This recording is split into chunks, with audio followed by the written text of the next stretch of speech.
Muy buenos días. Pues vamos a comenzar con esta clase a la cual he titulado La clasificación de conjuntos infinitos, en la cual lo que nos es interesante es encontrar una manera de clasificar conjuntos que tienen una cantidad inmensa de datos o de elementos. En este caso tenemos dos grandes clasificaciones que son de las que les quiero hablar y tienen una gran relevancia en el área de las ciencias de la computación y en el área de las matemáticas analíticas. Realmente trabajar con conjuntos discretos es trabajar básicamente con la naturaleza numérica en la cual se basa una computadora y trabajar con conjuntos continuos es meternos de lleno a la parte de las matemáticas llamadas análisis funcional. Bueno, aquí voy a dar una breve explicación acerca de este tema que es muy relevante y pues aquí comienzo, ¿no? Entonces, doy pauta a la presentación y comienzo. Primeramente les quiero hablar sobre los conjuntos discretos. ¿Qué es un conjunto discreto? Cuando hablamos de una cantidad, conjuntos que tienen una cantidad infinita de datos.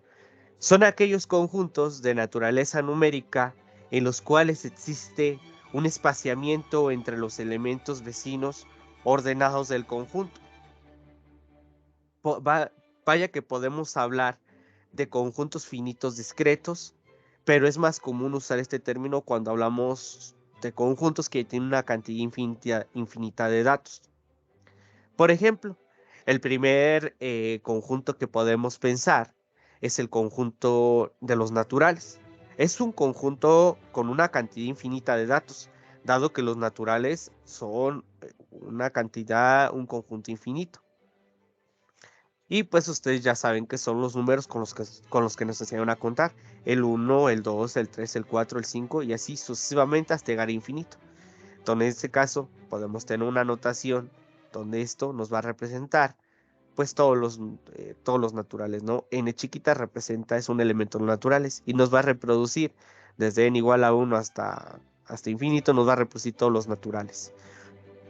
Eh, Aquí lo que usted puede notar es que existe ese espaciamiento al cual yo le digo espaciamiento numérico y es equidistante en este caso entre cada elemento vecino ordenado del conjunto. Por ejemplo, el espaciamiento que hay entre el 1 y el 2 es de una unidad. El espaciamiento que hay entre el 2 y el 3 es de una unidad y así sucesivamente.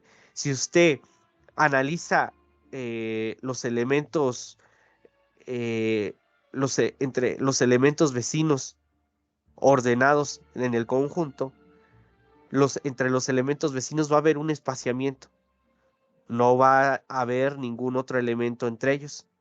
Por ejemplo, aquí tenemos el 1 y posteriormente tenemos el 2.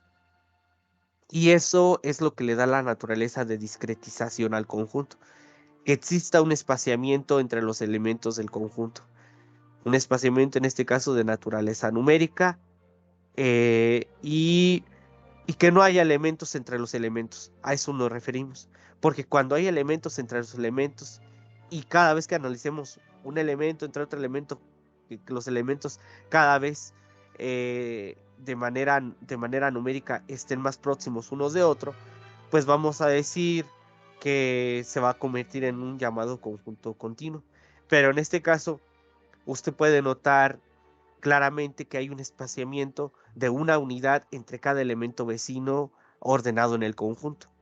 Entre el 2 y el 1 existe una unidad, entre el 2 y el 3 existe una unidad. Hay un espaciamiento, en este caso es equidistante, pero lo único que requerimos, la única condición que se requiere para decir que es un conjunto continuo, un conjunto discreto, es que exista ese espaciamiento numérico. El hecho de que sea equidistante o no, eso ya es otra propiedad extra, pero lo único que se requiere es que ese espaciamiento exista.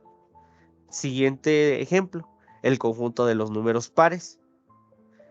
En este caso, el 2, 4, 6, 8 y así sucesivamente hasta llegar al infinito. Aquí usted puede notar que también existe un espaciamiento numérico entre los elementos vecinos ordenados en el conjunto. Por ejemplo, entre el 4 y el 6 existe un espaciamiento de 2 unidades. Entre el 4 y el 2 existe un espaciamiento también de 2 unidades. Y así si usted analiza cada uno de los elementos del conjunto, va a ver que va a existir un espaciamiento de 2 unidades entre cada elemento vecino ordenado del conjunto. En este caso también resultó ser equidistante, pero le vuelvo a reiterar, no es una condición necesaria que exista la equidistancia entre los equidistancia entre los espacios de los elementos vecinos ordenados en el conjunto. No es una condición. La única condición que requiere para llamar a este conjunto discreto es que exista dicho espaciamiento, que sea equidistante o no, eso es punto y aparte. Siguiente ejemplo. Los impares ocurre exactamente lo mismo. 1, 3, 5, 7, 9 y así sucesivamente. También existe un espaciamiento si usted analiza cada uno de los elementos ordenados, cada uno de los elementos vecinos ordenados del conjunto. Por ejemplo, el espaciamiento entre el 3 y el 1 es de 2 unidades. Entre el 3 y el 5 también es de 2 unidades. Y así si usted analiza cada uno de los que le siguen, va a haber un espaciamiento de 2 unidades. En este caso es equidistante entre cada elemento vecino ordenado del conjunto, pero el hecho de que sea equidistante o no es punto y aparte. Le vuelvo a reiterar, la única condición que se requiere para llamar a este conjunto discreto es que exista ese espaciamiento numérico. Y bueno, estos conjuntos son conjuntos infinitos y aparte son discretos. Siguiente ejemplo. Los primos también forman un conjunto discreto, más que aquí lo que pasa es que el espaciamiento ya no es equidistante entre los elementos, pero sigue siendo discreto, porque existe el espaciamiento numérico entre los elementos vecinos del conjunto. Fíjese que del 2 al 3 hay un espaciamiento de una unidad. Entre el 3 y el 5 hay un espaciamiento de 2 unidades. Del 5 al 7, 2 unidades. Del 7 al 13 hay 4 unidades. Y aquí hay 2. Posteriormente 4, 2. Si usted se fija, ya los espaciamientos ya no son los mismos. Ya no son equidistantes, pero vaya que siguen existiendo. Ya no son equidistantes entre los elementos vecinos ordenados al conjunto, pero dado que hay espaciamiento, eso le da la naturaleza de llamarle conjunto discreto. Es un conjunto infinito y también a su vez es discreto. Quinto ejemplo, los números enteros, perdón. Los números enteros también forman un conjunto discreto, porque hay un espaciamiento de una unidad entre cada elemento vecino al conjunto. Y usted lo puede notar en la ecuación número 5 que le plasma ahí. Ahí yo le muestro el conjunto de los enteros, que corren desde menos infinito hasta 0 y de 0 a todos los enteros positivos. Y existe ese espaciamiento, en este caso resulta ser equidistante, pero lo único que requerimos para llamarle discreto es que existe ese espaciamiento y dado que lo hay entre cada elemento vecino ordenado al conjunto, le llamamos conjunto discreto. Todos ellos son ejemplos de conjuntos discretos e infinitos. Ahora bien, podemos hablar no solamente de conjuntos que tengan un espaciamiento numérico entre elementos vecinos al conjunto. También existen aquellos conjuntos de naturaleza numérica en los cuales no existe un espaciamiento entre los elementos vecinos ordenados al conjunto. ¿Cuáles son?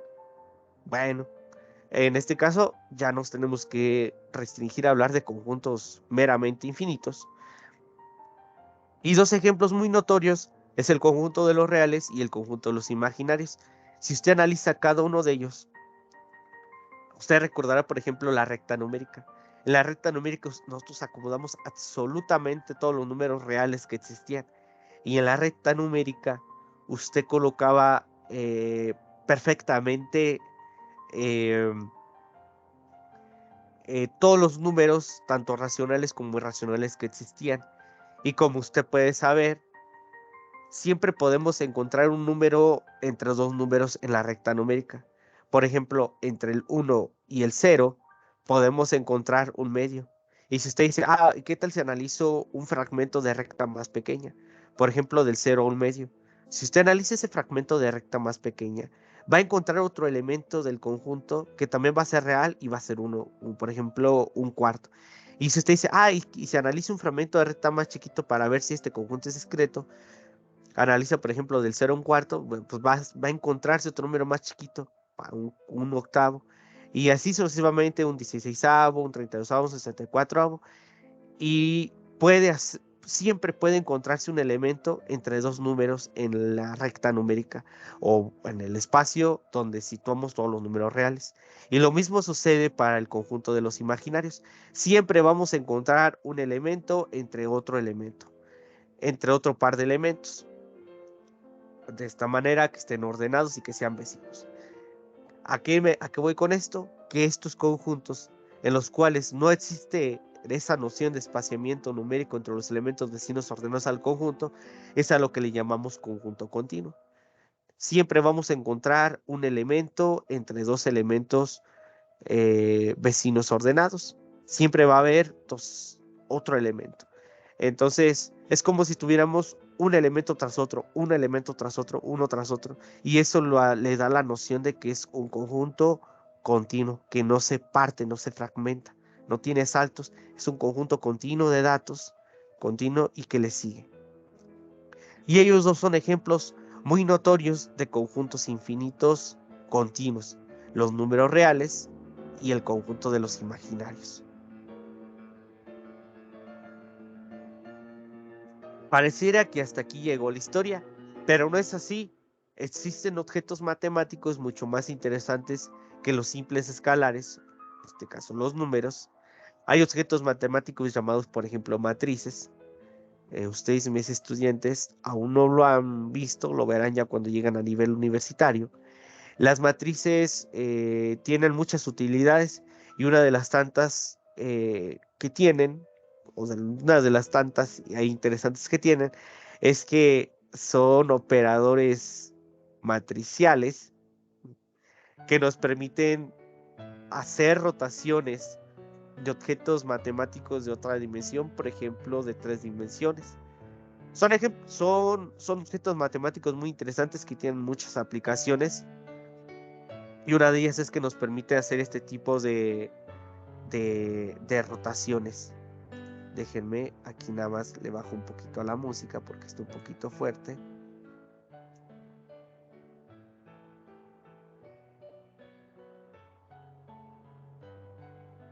Entonces, para hablar ya de objetos, bueno, esto ya es extra, ¿no? Esto ya es extra, es solamente poco más general. Tenemos que salirnos del campo de los conjuntos y hablar ahora del campo de los grupos continuos, porque estos ya son estructuras de elementos más interesantes que nos van a permitir hacer dicho objetivo al cual les hago mención.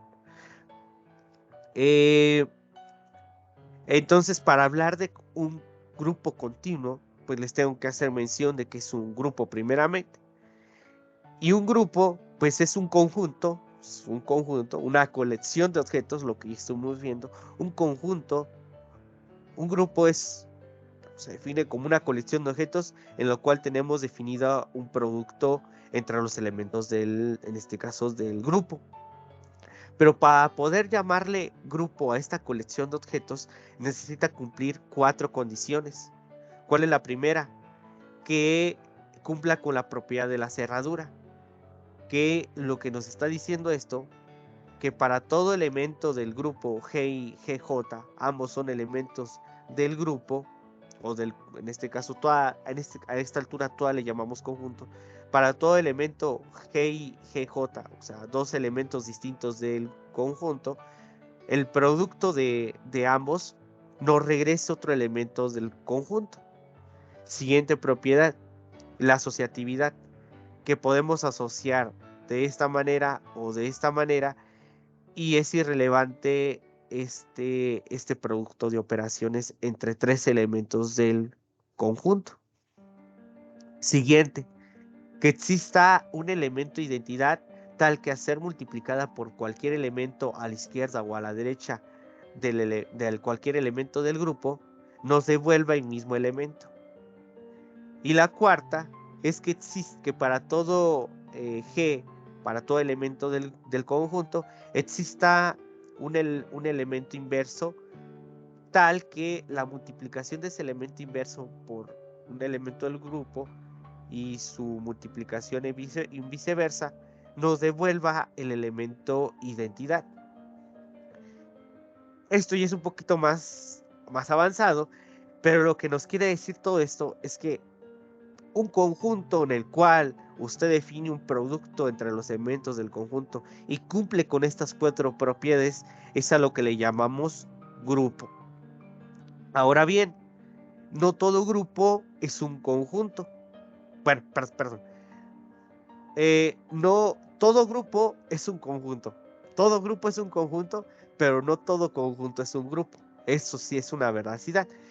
Todo grupo es un conjunto, porque ya es una colección de objetos. Ahora, para poder llamarle grupo, necesita cumplir estas cuatro condiciones y tener definida un producto entre los elementos de esa colección de objetos. Pero no todo conjunto es un grupo. Ahora sí que, si decimos que tenemos una colección de objetos, esa colección de objetos para conjunto, para poder llamarla grupo, necesita cumplir estas cuatro propiedades y aparte tener definida un producto entre los elementos del conjunto. Un ejemplo de grupo serían los números reales. Los números reales forman un grupo, a excepción del 0, porque el 0 no cumple esta propiedad. El 0 no nos cumple esta propiedad.